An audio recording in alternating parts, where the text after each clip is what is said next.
There are so many things I've learned over the years as a professional artist that I just had no idea about growing up as a young artist.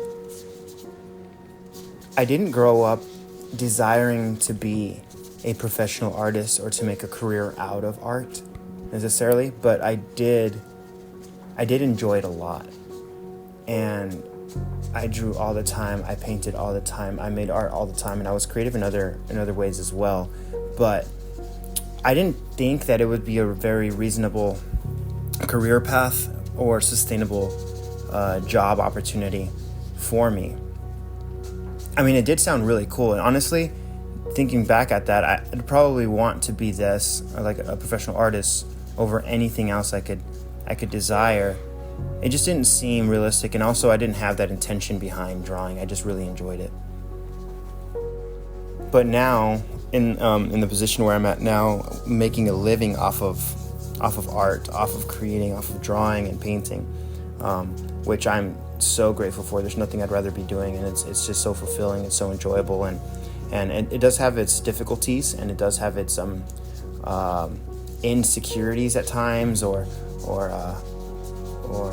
learning processes that are not comfortable.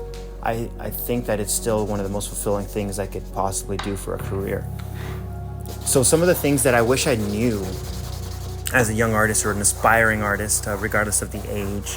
First off, there is money to be made in this. It's actually surprising to me how effective it is for work. And I didn't anticipate the demand for artwork out there. I think there's always a demand for artwork. There's always a demand that humans want to buy or have artwork created by other humans and in their human experience, and things that really resonate with them. Just think about all the music you enjoy. That's you consuming artwork in a sense. And for some people, their favorite way to enjoy artwork, or one of their ways to enjoy artwork, is through the visual arts. And so if you're able to supply that connection, just show part of yourself through your artwork, somebody else might resonate with that to the point where they're willing to buy it and support you for it. You're always going to find people that are critical of your work. That is something that you have to overcome, that fear you have to overcome in order to actually share your work. And it's actually not as scary as you might think if you try it. And you might even receive more support than you anticipated. Another thing is that you're always going to be growing as an artist. You're always not going to be completely satisfied in your work. There's always going to be some way to be better. There's always going to be something that you might have missed. There's always a mistake in your work. It's okay. It's not going to be exactly what you want it to be, probably ever. You might get closer to that, and closer. Like I've grown closer to getting to complete satisfaction in my artwork, but it's never completely. I'm never completely satisfied in the piece, like 100%. It's always like maybe 90%, maybe 85% satisfied in the work. And you can't wait until you're 100% certain about a piece to share it, because then you never will. And if you never share your artwork, nobody's going to find you. How do you think that you might sell 10 pieces of artwork if only 9 people have seen your artwork all year long? It just doesn't work out. I mean, I have quite a bit of exposure currently with my artwork, and I'm very blessed to be able to experience that. And even with that amount of exposure, it can be difficult for me to sell some artwork sometimes, and it's always going to be a challenge, but it makes it possible to do. If I didn't have anybody seeing my artwork, I would struggle a lot to be able to sell any artwork at all. You might have to do some things you don't like photograph your artwork well, present your artwork well, create a series that kind of captures your style completely and not just all over the place with what you're making. And just share it, even if it's not the best quality stuff you can put out. Put something out, even now, even as you learn, even as you study, as you grow as an artist. I think that's super important. I would say that's the main thing that I wish I knew, and that I think that other artists should actually do, is just share your work, share your process, be transparent. Do not be too critical of yourself, of your own work, and then do not fear other people's criticism. That's actually a very good thing, and you can actually learn a lot by what people say about your artwork. Even you could take what's good advice, and you can leave back and leave behind what you know is not quality advice and is not genuine from other people. Another thing I wish I had done as a younger artist is explore more methods, more creative outlets, and just experiment altogether way more.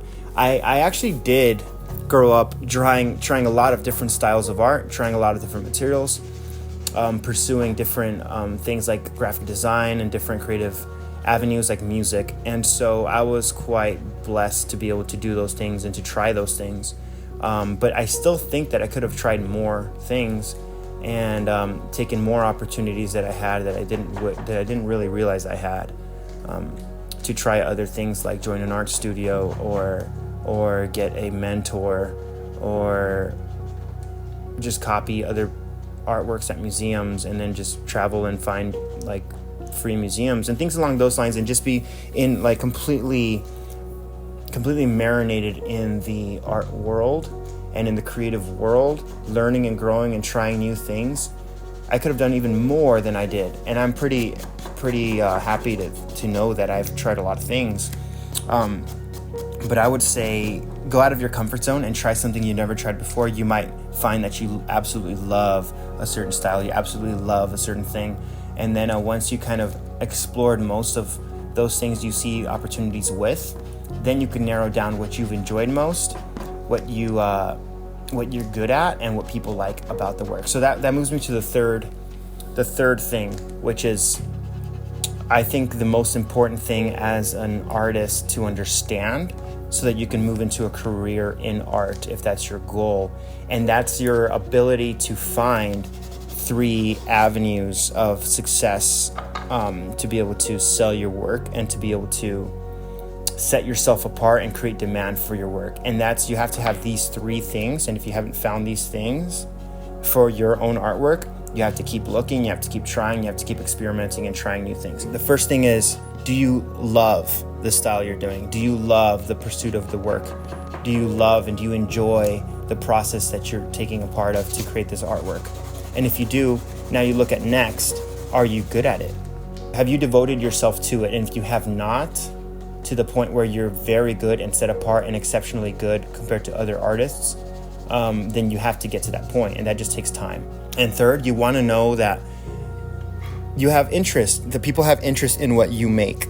Is there a market? Are you creating a market for the consumers or the people or your fans or whatever that looks like, for them to like what they see? When you share your artwork with your friends, when you share your art with your family, when you try to enter a competition or something like that, what's the feedback you're getting?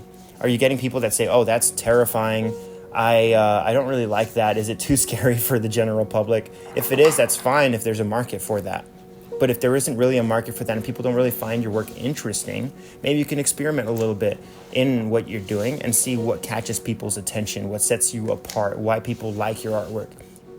If you're watching this video right now and you've gotten this far, I know that you are serious about what you want to pursue, and I know that you can do it as long as you keep your head up, keep your mind focused, keep your eyes focused, and just be disciplined with practicing your craft. And those are a couple things that I wish I knew. I'll make more videos of this if you guys like this. Thanks for hanging out, guys, and I'll see you in the next one. Peace.